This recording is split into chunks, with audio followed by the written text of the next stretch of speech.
જય શ્રી કૃષ્ણ મિત્રો, મધુસ કિચનમાં તમારું સ્વાગત છે। તો આજે હું તમારી માટે વરિયાળી સાકરનું શરબત લઈને આવી છું। તો ચાલો બનાવવાનું શરૂ કરીએ। ત્યારે મેં એક વાટકી વરિયાળી લીધી છે જે ફ્રેશ આવે છે અને તેની સામે ડબલ એની સાકર લેવાની છે। 2 વાટકી સાકર લીધી છે, જે ખડી સાકર આપણા બજારમાં મળે છે એ લીધી છે। મેં ખાંડ નથી લેવાની, આ રીતે સાકર મળશે એ લેવાની છે।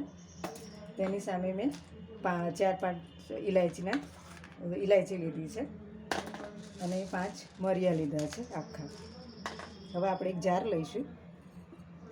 હવે આ વરિયાળી છે 1 વાટકી એ અંદર એડ કરીશું। તમારે માપ એકદમ પરફેક્ટ છે।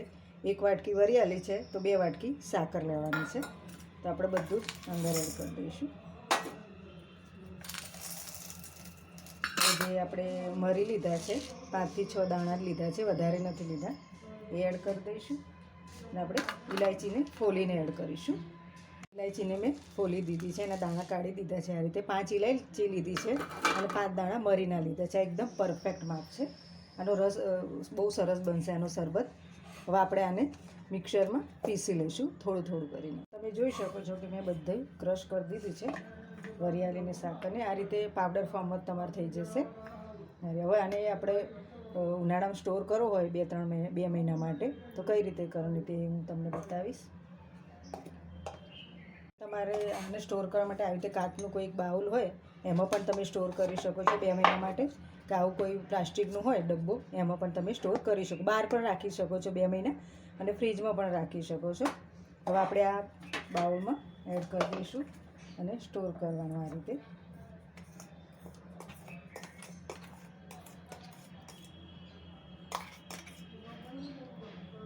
આ રીતે તમે સ્ટોર પણ કરી શકો છો, અને આને તમે ફ્રીજમાં પણ રાખી શકો છો 2 મહિના સુધી। આને કશું જ થતું નહીં। આ વરિયાળી સાકરના પાવડરને તમે આખું ઉનાળું પી શકશો। જ્યારે તમને ઈચ્છા થાય ઠંડુ કંઈક પીવાની શરબત જેવું તો તમે આનું બનાવી શકો છો। તો ચલો અત્યારે હું બનાવી દઉં છું। મારા 2 બાળકો માટે હાલ બનાવું છું। તો અત્યારે મેં આ 2 ગ્લાસ લીધા છે। હવે એની અંદર આપણે આઈસ ક્યુબ એડ કરીશું, બરફના ટુકડા એડ કરીશું 2 થી 3।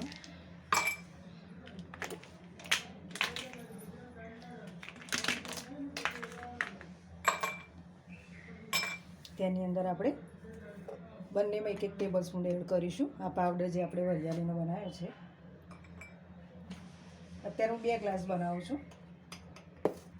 હવે એની અંદર આપણે ઠંડુ પાણી એડ કરીશું। તમારે બરફના ટુકડા નાખવા હોય તો તમે નાખી શકો છો આ રીતે। આ બહુ સરસ લાગે છે ઉનાળામાં।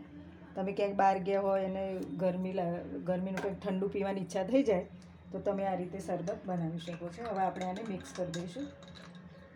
બહુ સરસ લાગે છે આ શરબત વરિયાળી સાકરનો।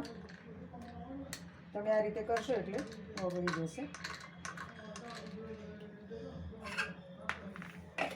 તો તમે જોઈ શકો છો બંને ગ્લાસ મેં તૈયાર કરી દીધા છે।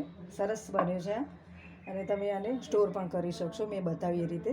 તમે જોઈ શકો છો કે વરિયાળી સાકરનો શરબત તૈયાર છે। ઠંડો ઠંડો તમે બાળકને આપશો તો પણ મજા આવશે એમને પીવાની। તમારા ઘરે કોઈ મહેમાન આવ્યું છે એમને આપશો તો પણ એ ખુશ થઈ જશે પી। તો તમે જોઈ શકો છો। તો તમને આજની મારી રેસીપી પસંદ આવી હોય તો મારા વિડીયોને લાઈક કરજો, શેર કરજો અને સબસ્ક્રાઈબ કરી દેજો મારી ચેનલને। હવે આપણે એક નવા વિડીયો અને નવી રેસીપી સાથે મળીશું, ત્યાં સુધી આવજો।